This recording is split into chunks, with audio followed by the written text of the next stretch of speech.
I would not say that we're there yet. So yes, to be honest, and when I talk about academia, so in general we are lacking.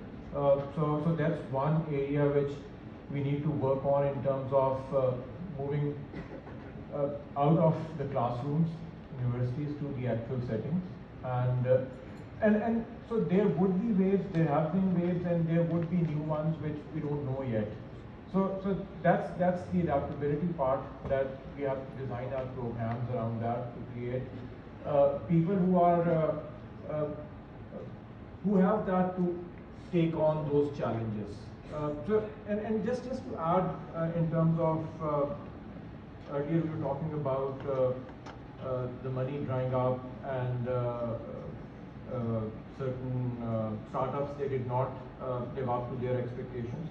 So I remember back in 22, so I was pushing a lot of our MBAs, so deciding between a very well-paid corporate job, MNCs versus startups. So that was the hype at that time, and a lot of students were going in that direction, leaving offers from MNCs. Yes, the money dried out, but on the other hand, I still remember, I'll not name, so there were a lot of cultural issues in those startups as well. And so that's very basic. You don't need AI, you don't need these data models to solve those things. So those are still very basic things. So starting with understanding, identifying a gap that you can only do while you are embedded in the ecosystem, and then to have a solution, but then to operationalize that in a workable way, to build that environment, organizations which can be sustainable. So those are things which are very much, I would say, core to a business program. But yes, we need to interact, we need to create such platforms where students would interact with external audiences. Makes sense. So this is going to be the last round of quick questions from my end, then we'll come to the audience, and I hope you guys are ready with your questions. So we keep talking about AI. Now I want to ask Lolita, you particularly, how are you yourself using AI? How am I using it? Oh my gosh, I use it for everything. I feel like it's a great. So many people in startups and VC and as an investor are neurodivergent. Who knows what neurodivergent is? ADHD, autism. So I'm on the spectrum. So if you notice a little bit weirdness, that's probably what it is. But sometimes we have a hard time communicating, or maybe we have a lot of thoughts, and it's super helpful to just like throw up all my thoughts and have AI, like a LLM, tell me what, clear it up and synthesize it. So from something as simple as that in my personal life, which you did not ask, also like skincare routine, longevity, like all that stuff. We have TikTok, right? Like TikTok has made me very aware of my lines and my white hair and everything. But from a business perspective, it's awesome to be able to know what my process is. And this is something, by the way, here's a great opportunity, two great opportunities.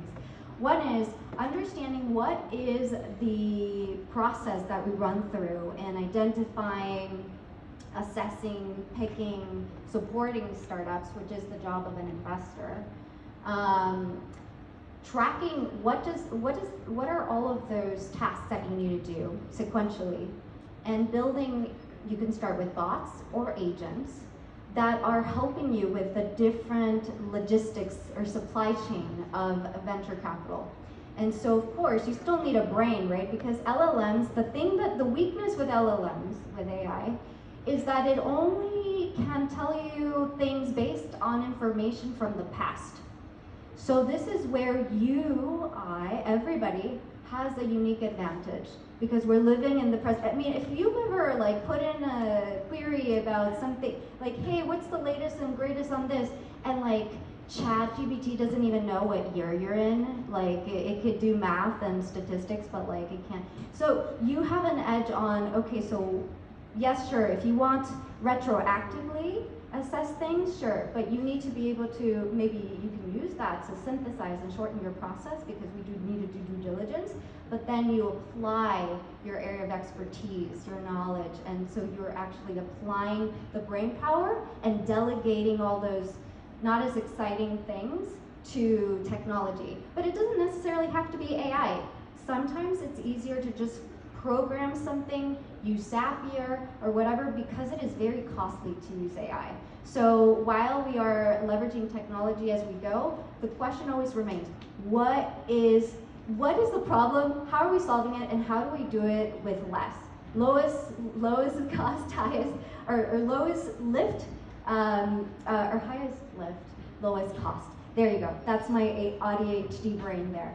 The next thing I'll say this one thing, is vertical AI. If you are going into the AI space, which I hope you have heard today, that really just focus on solving a problem, but if you're gonna go into this space, the big opportunities are vertical. So I think that this panel has touched on it in one way or another, but what that means is, so you know, vertical, horizontal. So we're looking at whatever you're working on, how do you become an expert at it, right? Because you already have general AIs. How do you have an edge on the data, on the management? I've talked to a few founders here who are developing and training models for specific use cases, and they're doing it on a services level. That's great. But how can we think about creating vertical AI that can scale, right? How do you take some of the, and yes, we want to employ people, but how do we leverage technology to just make sure that our human capital, all of you guys, are doing the smart things and leaving the things that can be calculated by a computer to be calculated by the computer. Yeah. Amazing, amazing. So I'll ask the same question to you, but in a slightly different way. So what are the opportunities for aspiring entrepreneurs and students here, in terms of, so should we be like, get on the hype train, solve a problem, but go local, go global, redo what has been already solved using AI, or invent a carve a new niche for ourselves? Where should we go from there? Or spend $1 billion in questions. I know I can keep it brief, right? So look, I mean, I think I'm with Lolita that it does bring us an amount, like, specifically some clarity into your thought process and framework. So like, I think that it's a good sort of thought spark, and it's a good co-pilot, right? I wouldn't use it for everything and for original thoughts, but I think it really helps you get your thoughts in order and get more organized. I have a bunch of thoughts that work for me. In fact, I'm not even here. That's my point. Number one. Number two, I think I'll go back to my analogy. I think we have the power grid, which is the LLM, and now we need to build the actual appliances, the applications, right? And there, I would looking at some unique challenges and some opportunities that we have, which is like very unique to Pakistan. We have a lot of data, a lot of local contextual things that we do that cannot be replicated by, you know, you got a different ship, but from Boston, you know, Valley. It's very much locked in here. I think look at those problems, look at the opportunity, and you can accelerate your both learning and go-to-market very rapidly. So that's number two. And I think third, I am the biggest fan of this is talent. Superpower. We have amazing talent in Pakistan. It's very understated. All of you are amazing. I think we need more community like this to drive. I think talent, we need to do some retooling and upskilling, right? Because that is a barrier. I mean, you might go with that way, but I think if we do that, we have all the tools to actually compete with the fight, the best and brightest. Very interesting. So Fatin, to you, and then to Adil, how are you guys using AI? Secret sauce. What's the secret sauce? Again, like I mentioned, if there weren't any inefficiencies, right, we wouldn't have much to solve for. The problem also is that we are sitting on so much data, but usually there's no consolidation of that data, and then no one's really doing anything with that data. So again, I don't mean you, I mean general courier companies, we're doing nothing with it, right? And that's where we were able to come in and use AI to sort of do more mindful courier allocation and bring down delivery timelines. And in the cash on delivery market, every single day your order is delayed by, your cancellation rate rises. That's just how it works. So by using AI, we've been able to actually and better allocate the orders to the best performing courier on that particular delivery route. We've been able to reduce cancellations for our merchants by 50%, and we have the data to prove that, right? So that's one. And the second is that we actually use AI in the process of just sort of building more on it for credit risk assessment for our merchants. So initially you have all the credit risk assessment happens manually, right? And then there's room for manual error as well. Currently, you still need a manual check, but a lot of the work can be done. Just basically based on predictive data, past data,